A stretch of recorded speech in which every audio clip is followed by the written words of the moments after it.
Λάκης Παντελής, της Βαγγελίτσας ο γιος. Τα δρόμενα της Χαλκιδικής. Η λαογραφία μας και τα χωρατά μας, τα μασάλια μας συνδέονται με στιγμές ολόκληρο του έθνους μας, όπως και για τους απόδημους πανταχού χαλκιδικιώτες που θα αυκριστούν. Από εμένα με πάρα πολύ μεγάλο κόπο θα αυκριστείτε αυτό το τρανό μεγαλείο και εσείς θα βγάλετε την κρίση. Δεν το εγώ, μικντάτε κυκντώ. Θα αυκριστούν με γλωσσικό ιδίωμα. Από εμένα το λάκι θα ακουστούν άσματα ασμάτων, χωρατά, μασάλια ή κουραχάνια, για μπουνταλάδες, καλπουζάνες, μαγκουσάρες, σντρίγες, μπιρέκια και λιγερές και για όλα τα χαμένα σδράνια. Απελευθέρωση στην Ελλάδα, φύγανε οι τύρανοι, έφυγε η καταχνιά από τους Γερμανούς, τους Βούργαρους και τους Ιταλούς. Στην Ερισσό υπήρχε μεγάλο λαϊκό κίνημα αμυκό. Φώναζαν όλοι απελευθερωτικά συνθήματα και αυτό που επικρατούσε τότε όλοι φώναζαν «Έξω Γλίξμπουργκ, έξω Γλίξμπουργκ». Βγήκε τη θεία Σουλτάνα η Αλεξίνα, γειτόνισά μου, και φώναζε κι αυτή «Έξω Γλίξμπουργκ και να έρθει ο βασιλιάς να σωθούμε». Ένα φορτηγό τον έκανε κομμάτια, το σκότωσε και πήγε να πει τον πόνο της στην Ελλάδα. Α, Μαστηριανή, τι κακομάρ μας βρήκε. Μας βγήκε ο άνδρας στο παζάρ μια βόλτα και το βάρισε ένα φορτηγό, τον έκανε κομμάτια. Αλλά θα πάρουμε μας 2 εκατομμύρια αποζημίωση και άλλοι. Μονηθικός με Γιώργος κουλουριάς και μες στο σπίτι και δεν λέει πάει καμιά βόλτα να πάρουμε κι εμείς κάνε φράγκο. Άλλη μακουσάρα. Πήγε και παρήγγελε παπούτσια στο Τζαγκάρ με ψηλό τακούνι και δεν πρόλαβε να τα πάρει την παραγγελία, άργησε να βγάλει ο Τζαγκάρης και πέθανε ο άντρας και στην κηδεία βρέθηκε και ο Τζαγκάρης και του λέει «Μάρι Ρημιόνι, μα τα παπούτσια που παρήγγελε με ψηλό το τακούνι τώρα να τα αφήσω έτσι όπως το παρήγγελες ή να το χαμηλώσω λίγο». Μας πήρε το ποτάμι, ψηλό το τακούνι, ψηλό. Και δεν πέρασαν 40 μέρες, πήγε στο πανηγύρι και χόρευε η Ερμιόνη. Φούρλης και κάτσες, λέει μια φιλινάδα, μα δεν τρέπεσαι μαρ, λέει, έγινες ριζή στο χωριό, αμάρα ακόμα δεν σαράτσε ο άντρας και εσύ χόρευες με φούρλης και με κάτσες στο πανηγύρ. Χόρευα τη φλαμάρα με την κακιά μαρή, μαρνά μαρή, είσαι από κνιούμαν. Για ακούστε τώρα κι άλλη καλπουζάνα. Πάει στην Ελληνάδα της να πιει καφέ και κάθονται εκεί στο Σόμπορο και λέει «Αχ, μαρ δεν είναι μάρει καλά ο άντρας μου. Ο Στεριός θα πεθάνει, μια γκβάρα μαζεύτηκε. Άντε μαρ μη στεναχωριέσαι, σαν πτήθηκος μου οι αργύρες που πέθανε τον έβλαψε». Και πάει τη γατέρα και τη βλέπει στολισμένη με τα χρυσαφικά. «Ωρε μάνα, ωραία δώρα για τη γιορτή σου πήρε πατέρας μου. Μπιλιτζίκια, βραχιόλια, πυριβέρια». Θα κάνουν πολλοί παράδες αυτά τα χρυσαφικά. Και η μάνα «Αχ τη γατέρα μου, σαν περίμενα από τον πατέρας δεν θα είχα ούτε σένα μαρή». Και ο Μπατζής στο χωριό είχε έναν τυρέκα 2-10 ύψος και γάμπριζε στο χωριό και πάει στον πατέρα του και λέει «Άρε πατέρα, με θέλουν 3 καλά κορίτσια εδώ στο χωριό. Αυτή είναι, εκείνη και εκείνη. Μην παίρνεις καμιά από αυτές βρε είναι αδερφές». Δεν κάνει. Πάει στη μάνα του φαρμακουμένος ο Ντυρέκας. Λέει μάνα, άρε μάνα φαρμακώθηκα. Με θέλουν 3 καλά κορίτσια και δεν μ' αφήνει πατέρας μου να πάρω από το χωριό καμιά. Μη είπε ότι είναι αδερφές μου. Άντε βρε μην τον ακούς αυτόν. Πάρε όποια θες βρε, εγώ δεν τις έχω με τον πατέρα. Ο Στέργιος πήγαινε πρωί τη γύρα να του βοσκήσει και του φωνάζει ο Γιώργος. Αν πόρε το πας στο βόδι Στέργιο, ρε δεν είναι βόδι λέει, γύρα είναι. Ρε δεν ρωτώ εγώ εσένα, εγώ τη γύρα αυτό ρωτώ. Το άσμα είναι αποκρεάτικο επιτραπέζιο που χιλιοτραγουδήθηκε και το παίρνουν και όλα τα χωριά του τραγουδών. Αλλά θα σας το κάνω λιανά τώρα, έχει παράδοση μεγάλη το τραγούδι αυτό. Σήμερα Τρίτη, σήμερα 30 λέει το τραγούδι. Πήγε ο Μαυροδής να λάβω κυνηγής. Και η Μαρούδα ήταν νέα και άργησε να γυρίσει με το κυνήγι και έλεγε η Μαρούδα, «Ίγκρι μου τσακίστηκε, οι Τούρκοι τον πια». Και κάθεται και γυαλίζει και βλέπει τα βυζιά της, τα στήθια της με καθρέφτη και λέει, «Τα στήθια μου τα χιονάτα τώρα, ποιος θα τα περιλάβει?» «Μόνο ο Μαυροδής που μοιάζει του Γιαννάκη». Πάει στο Μαυροδή, «Έλα Μαυροδή, στο Γιαννακή την κλείνει». «Δεν μπορώ Μαρούδα, είμαστε μπράτμοι με το Γιάννη». «Έλα βρε, κι ας έχω εγώ το κλίμα». Πήγε ο Μαυροδής Μπαμπάκονη μέσα, εκεί γύρισε ο Γιάννης με το κυνήγι. Και λέει, «Ντακ, άνοιξε η Μαρούδα, έφερα το κυνήγι». Η Μαρούδα χαρδωμένη μέσα, Μπαμπάκονη, ο Μαυροδής, και τον πέρασε για στιό. «Φεύγα δαίμονα και μη με δημονείς». Και ο καημένος Γιάννης πήρε το κυνήγι και πήγε μάνα. «Άρε μάνα», λέει, «τι κακό μας βρήκε, η Μαρούδα μάλλον να τρακυμάται». Και η μάνα, «Άντε βρε Γιάννη, μη τσνηρείς, μικρή είναι και δεν σκαμπάζει, δεν νουγάει, μη τσνηρείς». Ακούστε φιλοσοφία η μάνα και το τραγούδι αυτό. Ακούστε τώρα χωρατά από μένα. Όλοι όταν πήγαμε στα ξένα, όλοι ξέρετε, γυρίζαμε με μάγκικα, τσαλίμια στο χορό, πολλοί όμως παραγύρισαν μάγκες. Ο Τάκης ο Καραδήμος βάφτιζε στην εκκλησία ένα μικρό. Πίτα στο Μυθής, τσαλίμια στο χορό, ο Τάκης, όλοι εμείς που ήμασταν νεότεροι βλέπαμε αυτοί που κάναν τσαλίμια στο χορό. Και στη βάφτιση λέει ο παπάς, «Αποτάξα στο σατανά, αμέ, συνεταξάμενος, αλλά και το όνομα αυτού, Κοτσαρίκος Πάτερ, και να τελειώνουμε». Ο Γιώργος ο Κόρμπος στην Ιερισσό συζούσε με τη Χριστίνα. Και κάθε βράδυ πίτα στο Μυθί, στον Μπόχαρ, το Ρακουκάζανο. Λέει η Χριστίνα, «Μάτι δε Γιώργ, πότε θα με βάλεις στη φάνη, πότε θα με παντρευτείς?» «Μα Χριστίνα, λύσαξες με το στιφάνι, λες και εσύ παραβούτα». Δεν πέρασε η στιφάνια όμως την Κατερίνη Καλπουζανιάκα. Ήθελε το Μίτσο από τα τραία, τραγάρση, ήταν τα γίδια, ντερέκι, 2,10 ύψος, και τον ήθελε πάρα πολύ. Τον λαχταρούσε και του φωνάζει μια μέρα, Μίτσο, έλα βρε να σε κεράσω ένα καφέ». Πάει ο Μίτσος Κυριακάτικα πρωί και κάθεται η Κατερίνη στο τζάκι και έχει και ένα κατσκούδο σναγκαλιάς. Μπαμπαρούτα του τζάκι, χαρδουμένη όπως ήταν, λέει το Μίτσο, «Βρε Μίτσο, αν πώς βρε καταλαβαίνει τα σινικά τα γίδια και πήγαινε τζγίδης?» «Άμαρ Κατερίνη, πηγαίνει από πίσω και τσμερίζουν και καταλαβαίνει. Αν καλά βρε τόση ώρα εδώ εσύ, συναχουμένος εσύ, δεν συμμερίζει τίποτα Μίτσο». Μ' ακουσάρα η Μαρία Καλπουζανιάκα, ζαχαρούνε τον Νικόλα από τα τραία, ντυρέκας, και του βόργιαζε και τον παντρεύκε και το βράδυ του γάμου όπως ήταν χαπιουδουμένη και τσάγνιζε, φώναζε η Μαρία, «Νικόλα, κάνε γρήγορα, έρχεται ο οργασμός». Και ο Νικόλας, όταν κάνει έρωτα ο Νικόλας και η Παπακόνη, δεν φοβάται κανέναν. «Εγώ είμαι ντυρέκας, νταΐρς». Δεν το ήξερε αυτόν τον Μαράτσα από την Νικήτη. Ακούστε το Νικήτη, δύο φιλαράκια από την Νικήτη, κολλητοί φίλοι, ο Μάντζος ο Λάκης και ο Μανίκας ο Λάκης σχόλιασαν και δεν μιλούσαν, και πάει ο Μάντζος και του λέει, «Άρε Λάκη, πηγαίνεις στα καφενεία και με κατηγορείς, με σχολιάζεις και με πυργιλάς». «Τι ρε σε κατηγορώ, εγώ που πάω στα καφενεία της λέω όλοι να μη συσνερείς». Δικάζονταν στον Πολύγυρο ο Ντυρέκας και ο Σμάγας.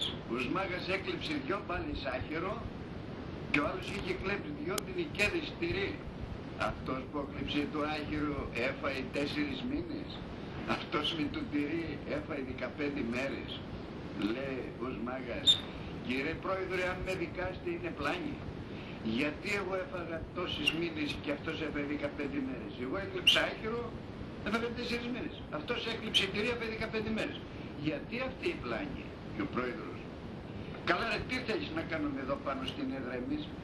Βλέπεις κανέναν από εμάς να τρώει άχυρο? Έφαγαν το τυρί». Ένας τσορμπατζής στον Πολύγυρο ζούσε και απομεζούσε από τους συμπατριώτες του, αμάκα. Ήθελε να βρει έναν ψευτομάρτυρα για να φάει ένα 500 χιλιάρκα από έναν εκεί εύπορο. Βρήκε έναν κουπρί ψευτομάρτυρας έτοιμος. Έλα ρε να πεις ψέματα ότι έδωσα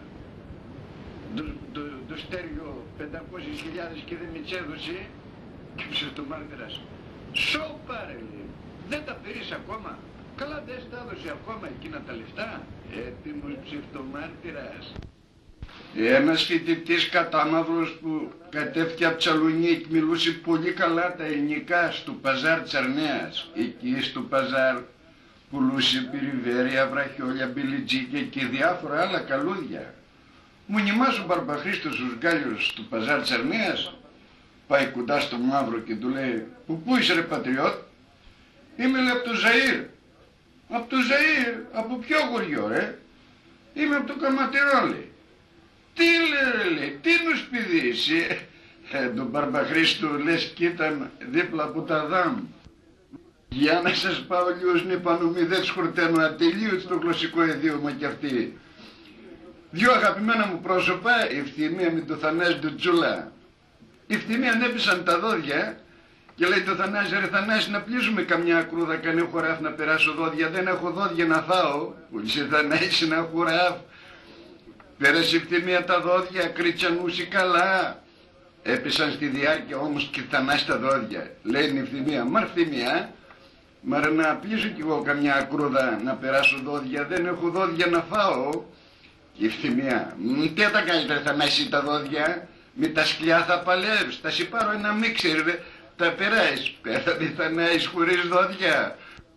Δυο γιαγιές που είναι η λατρεία μου, η Θεία Μαρία στο Κολομόντα. Πήγαμε παρέα και πάνε και λέω εγώ, ολόθια Μαρία. Λέω, πότε λέω οι γυναίκες θέλουν άντρα? Αν τι με ρωτάς εμένα βρελάκι, να ρωτήσεις καμιά τρανίτερ, η Θεία Μαρία τη ρανιέτη να φτάσει στα 100. Να σας πω και στη Μαρία του Γκόλινα που με τράνεψε, με τάιζε και με είχες ντρόπ μια γειτονιά, η λατρεία μου. Ξυπέρασε τα 100 η Θεία Μαρία η Κούλινα. Με τάιζε μπαλαμπάτς, κουρκούτ και ουρκένει όλη μέρα. Λέω Θεία Μαρία, τι κάνεις Θεία Μαρία? Τι να κάνω εγώ βρελάκι μου? Να τώρα εγώ ζω για να μην ρημάξει ο τόπος. Θεία Μαρία φιλοσοφία. Τι κάνεις, πώς πας από μεράκια? Τώρα λάκι μου. Τα πολλά αλάκι μου δεν μας φτάνουν, αλλά και με τα λίγα ζούμε. Αφιερωμένο για δυο φιλαράκια μου που φύγαν από τη ζωή, ο Σταυροθέντας ο Στέλιος και ο Δημητρός ο Βελέντζας, αγαπημένα μου πρόσωπα, υποψήφιοι σε διαφορετικά κόμματα στις δημοτικές εκλογές στη Μερισό. Ο Βαγγέλης ο Κόμνος, η μαθητής μου και φαντάρ μαζί, έτρεχε να μάζει για τον γαμπρό του Δημητρό του Βελέντζα ψήφ. Και σε μια πρωτάρα ντάμωσε ο Βαγγέλης με το Σταυροθέντα του Στέλιο από το άλλο ψηφοδέλτιο. Λέει ο Σταυροθέντας του Βαγγέλη, άρε Βαγγέλη τρέχει για τον Δημητρό του Βιλέντζα, κάνει ρε ο Δημητρός του Βιλέντζας για τη δημαρχία, θα γίνουμε ριζί. Και ο Βαγγέλης, ξέρεις ρε Στέλιο ποιος είναι ο Δημητρός ο Βιλέντζας? Ρε ο Δημητρός ο Βιλέντζας ανέχει 2 φορές στο αεροπλάνο και πήγε στην Αθήνα. Είναι καρατσακαρισμένα από μένα για όσους από εσάς πάτσαν τριβόλ και τσίψα λογόμνα και ταβανός. Όσοι όμως γέννησε η μάνα στο παρέτσι δεν έχουν επαφή με αυτά. Αστόησαν που γέννησε η μάνα στο χωριό και έτρεχε βουτράκα η μίξα. Η Θεία Μελενίτσα διόροφος φύγεται από κάτω καφενείο. Ποιος δεν ήπιε καφέ Θεία Μελενίτσα? Δεν πειράζει αν τις πειράζει, τις ήξερε όλοι που ανήκουν πολιτικά. Η Θεία Μελενίτσα βασιλικιά. Από κάτω από το σπίτι τους είχε 2 περίπτερα. Ένα ήταν του Μπαρμπα-Νικόλα του Καραβασίλη και ένα του Παλιούρα του Γιάννη. 2 περίπτερα. Μαζεύονταν εκεί στον Μπαρμπα-Νικόλα που ήταν αριστερός η Ακαμικής Μακρόνισσο, όλοι αριστεροί. Τσέβλεπε η Θεία μου που πάνε και άργαζε και έλεγε κάθε πρωί, μαζεύκαν πάλι στο Στάλινγκραντ. Όταν τσέβλεπε και πήγαιναν στο περίπτερο του Μπαρμπαγιάννη Παλιούρα, λαϊκή και βασιλική, έλεγε η Θεία μου, βρε, ήρθαν στο βασίλειο της Ελλάδος. Οπότε παραμονή των εκλογών μαζεύονταν στον Μπαρμπα-Νικόλα του Καραβασίλη, γνωστό στο φρόνημά του, έκανε και Μακρόνισσο. Τσέβλεπε η Θεία μου από κάτω, κάθονταν με μια και την ξαδέρφη μου στο μπαλκόνι και παραδίναν τον αγώνα. Και λέει ο Πέτρος ο Μαχαιράς, άντε συντρόφια καληνύχτα σας και αύριο με την νίκη. Τ' άκουσε η Θεία μου με την νίκη την ξαδέρφη μου, που ο Μαχαιράς είπε και με την νίκη, τα μούτρας για νίκη καν. Η θεία μου η Κατερίνη, αδερφή του πατέρα μου, τεράστια μόρφωση. Αρρώτσι, και πήγαν Θεσσαλονίκη με το λεωφορείο. Έγινε καλά και γύρισε με το λεωφορείο και η πρώτη δουλειά η θεία μου η Κατερίνη ήταν να πάει να δει τις Φιλινάδες, γιατί ήταν ο αρχηγός του Σόμπορο. Είχαν το καμάρι πια την Κατερίνη. Κατηβαίνει και πάει τις Φιλινάδες να τις πει πώς πέρασε στο νοσοκομείο της Θεσσαλονίκη. Λέει τη μάνα μου, αχ μαρ Βαγγελίτσα, μαρ τι τράξαμε Θεσσαλονίκη. Μαρτύρια Βαγγελίτσα, μαρτύρια. 40 μέρες Βαγγελίτσα μ' είχαν μέσα στο νοσοκομείο, μήνας μη φάνηκε, μήνας μη φάνηκε. Μόρφος τεράστια η θεία μου Κατερίνη. Είναι τα αγαπημένα μου πρόσωπα στην Ιερισσό. Ο πατέρας μου όταν έρχονταν στην πόλη και τον πήγαινα βόλτες, ανησυχούσε να ψωνίσει από την αγορά και με έλεγε ο πατέρας μου, Λάκη, τι ώρα κλάν τα μαγαζιά, τι ώρα κλάν. Μου όπου να είναι ρε πατέρα, θα τμάξει κανένα μπουρδαρικό. Μπάρμπα σου Μίτσο σου κανάξει με τη γενιά γειτόνι, χρόνια και δεν του χόρτινα και τη γενιά και τον μπάρμπα του Μίτσο. Ο μπάρμπας ο Μίτσος όλη μέρα ταφιασμένος, στον μπόχαρτο. Πήγε να αγοράσει παντόφλες τη γενιά που γιόρταζε. Πήγε στον μπάρμπα Θόδωρο του Τερτινιέν, όπως ήταν χοντρός, παρήγγειλε παντόφλες, φιλαράκια για την γενιά που γιόρταζε. Θόδωρο, να με δώσεις παντόφλες για τη γενιά γιορτάζ. Όπως ήταν ο μπάρμπα Θόδωρος χοντρός, τις είχε κρεμασμένες τις παντόφλες ψηλά δεμένες από τα τακούνια, τις κατέβασε με την πύχη, τις πήρε ο Μίτσος, πάει στην Ευγενία. Τις φοράει η Ευγενία όπως ήταν δεμένες με το σπάγκο. Η Ευγενία εδώ να πέσει και να πέσει κουντλούσε, ούλους κούντα αυτή. Έβλεπε ο Μίτσος που τυραννιόταν, η Ευγενία με τις παντόφλες, παίρνει τις παντόφλες από τη Ευγενία και πάει στον μπάρμπα Θόδωρο του Τερτινιέν και λέει, ρε Θόδωρη, να με μακρύνεις ρε λίγο το σπάγκο από τις παντόφλες, δεν μπορεί να περπατήσει η Ευγενία. Πώς δεν τον πήρε. Η θεία μου Τριγώνα, πρώτη ξαδέρφη της μάνας μου, και η θεία η Καλλιόπ, γειτονιά, πρώτη ξαδέρφη του πατέρα μου. Αυτές ήταν οι αρχόντισσες της γειτονιάς. Η θεία η Καλλιόπ ήταν πιο μορφωμένη από θεία Τριγώνα και λέει στο Σόμπορο, αχ Μαρκουρίτσα Μαρή, αυτή η Μαρή η επιστήμη, τι πράγματα μαρκάνει, θαύματα. Είπε θα βρέξει ντουρλάπ του νερό. Είπε θα χιονίσει, ένα γόνα του χιόνι. Είπε θα ρίξει χαλάζι, ρίχνει χαλάζι. Είπε θα γίνει τφάνι, συννεφιάζει αμέσως. Η θεία Τριγώνα να ακούει πια την Καλλιόπ και λέει, αν ποια Μαρή καλπουζάνα είναι αυτή, ποια μαγκουσάρα, όλα αυτή τα ξέρει, η καραπουτανάρα. Ας μην ήταν η τηλεόραση να τα πει και θα έβριχε. Στην Ιερισσό, ο παπάς ο Παπαστέριος, ο Βλαχόπουλος, έκανε ένα γυμνάσιο για πρώτη φορά στην Ιερισσό, που αν ξέρουν 5 κατσούλες όλα τα παιδούδια τα περισσότερα στην Ιερισσό, χάρη του Παπαστέριου. Πήγε πολύ καλά και μορφώθηκαν πολλά παιδιά. Ο Παπαστέριος έκανε μια δωρεά, μια νεκροφόρα στο Δήμο που ακόμα την έχουμε και μας πηγαίνουν με αμάξι. Δεν μας πηγαίνουν στα χέρια και μικάρο στο νεκροταφείο. Όπως ξέρετε το νεκροταφείο του λένε του Θανάση του Βασίλα του Μαντρί. Όποιος πεθάνει λένε α, της Βασίλα του Μαντρί. Αυτό είναι δωρεά, ο μηχανικός που έχει στην Ιερισσό είναι το Μαντρί του Βασίλα. Και βάφτει και πολλά μου κράσνη Ιερισσό ο Βασίλας από Νορμήλια. Δυο Φιλινάδες νταμώσαν στον μπακάλι του Μπαρμπαντοχαρίλο, η Θοδώρα η Μπλούφινα και η Δέσπο η Τζορτζολίδινα. Και λέει η Θοδώρα Δέσπο, το έμαθες Δέσπο? Όχι Μαρή, μα μας φέραν αμάξ νεκροφόρα, θα μας πηγαίνει στο νεκροταφείο με αμάξ, δεν θα μας πηγαίνει στα χέρια και μικάρο. Και η Δέσπο, ουχ Μαρθοδώρα, μα δεν μπορώ εγώ, εμένα με τραλίζει τα μάξ. Οι δυο γεροτοκόρες ατελείωτες. Πάει Δέσπος του Χαρίλαο να αγοράσει ηλιές, μόρφους, τεράστια. Έχεις βρε Χαρίλα ηλιές? Έχω Δέσπο, πόνο σου να σε βάλω καμιά μισιοκά. Μισιοκά πού φτάνει βρε, βάλε 100 δράμια. Δυο αδερφές, η μία η Ελένη πήρε πάπα από βασιλικό σόι και άλλη η Σουλτάνα η Σεραφιανού όλου του Σόιτς αριστερό. Όταν έγινε το Τσέρνομπιλ, έμαθαν οι γηγές όλες από τα ράδια και από την τηλεόραση του Τσέρνομπιλ, η Ρώσ, να μην τρώμε γαλακτηρά, να μην τρώμε ζαρζαβάτια, μαρούλια, χτιά και αγκινάρες. Η θεία Ελένη άκουε που ήταν δεξιά, του πήρε τον Πάπα, άκουε Ρώσ, έμαθε η θεία Ελένη που πέφτει του Τσέρνομπιλ, έμαθε εκεί τα μπικερέλ από τη ραδιενέργεια, τη μέτρηση.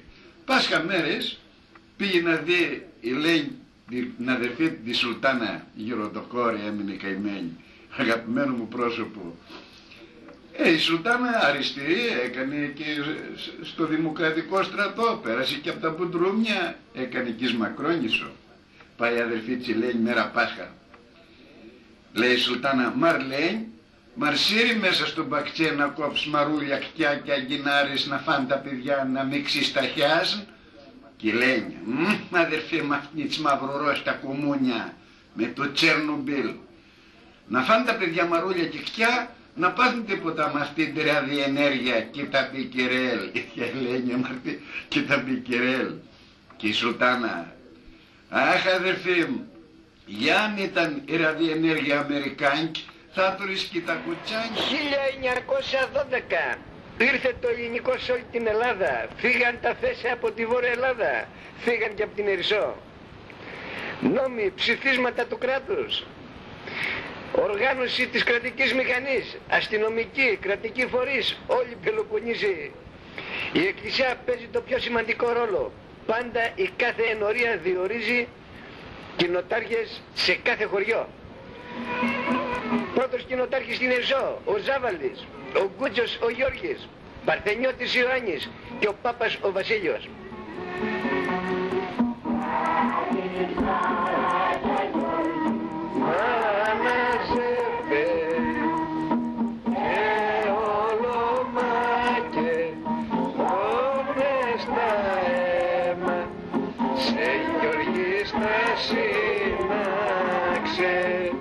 Εδώ στη χοροδία Ερισσού ακούγονται οι μεγαλύτερες φωνές που πέρασαν από την Ερισσό. Πρωτοπόρος ο Γιάννης ο Μαρίνος, η Βέτα η Χασάπη, οι Μαρίγες, Γκαγκούτσα και Γατά, η Μιλιά, η Μαρίνα, η Χρυσό και τόσες άλλες φωνές όπως ο Μπαρμπαστέριος ο Γκατζόνης, ο Γιώργης ο Καραμίτσος. Αν δεν το εγώ, με κτάτη και κτώ. Θα πάμε και από την άλλη μεριά τώρα και όταν ακούσετε από την άλλη μεριά να μην σκεφτείτε, θα ανεβούμε στα ψηλώματα, αυτά ήταν από την Ερισσό τα περισσότερα. Θα πάμε στα ζερβοχώρια Σλιαρίγκου που έχουν πλούτο και μέχρι τον Πολύγερο. Βραστά, θα ακούσετε και Λόκο, και Μαρία θα την ακούσετε εδώ τι φιλοσοφία έχει που δεν χορταίνω όποτε πάω. Πήγα 3 πούλμαν κομμωτέ. Τώρα εγώ από μένα το λάκι της Βαγγελίτσας του γιο θα κλείσω από αυτή τη μεριά να σας παίξω φυσαρμόνικα και θα δείτε ένα σωπιτήριο που όσοι θυμάστε όποιος το βρει θα πάρει ένα ορκίνημα γιάτικο αρμυρό από την Ερισσό και ένα ουρλό αυγό δώρο. Αυτό το σωπιτήριο θα με πείτε πότε το έβαλαν που μας έδειχναν ένα γάτο στα κεραμίδια και έκλειναν οι σταθμοί τότε 12 η ώρα από τον ενόπλο δυνάμεων. Αν το καταφέρω, εσείς θα βγάλετε την κρίση. Από μένα σας φιλώ από καρδιάς όλους στη Μούρη, πανταχού, συμπατριώτες. Γι' αυτό τώρα κανένας που είναι στφός ή μουντός ή τουρλάκα και δεν μπόρεσε να γελάσει με αυτό το ιστορικό ντοκουμέντο που σας έκανα, έχει και ξύρ. Κλείνω για έναν μεγάλο ποιητή που αν ήξερε να γράφει ποίηματα θα έβαζε το Συμφέρι και τον Γίτη Καταή. Ο Μπάρμπας, ο Μίτσος, ο Ζομπάς. Ο Μπάρμπας Μήτρης ήταν βενιζελικός και τον πήραζαν οι βασιλικοί και τσέκανε ποίημα της στιγμής. Ο Βόντινος και Αντράνης, οι δύο γεωργοί, έκαναν μια βαρκούλα για τη Σαρακουστή. Ο Βόντινος στην Πρίμνη και Αντράνης στα κουπιά έκαναν μια εβδομάδα να πιάσουν μια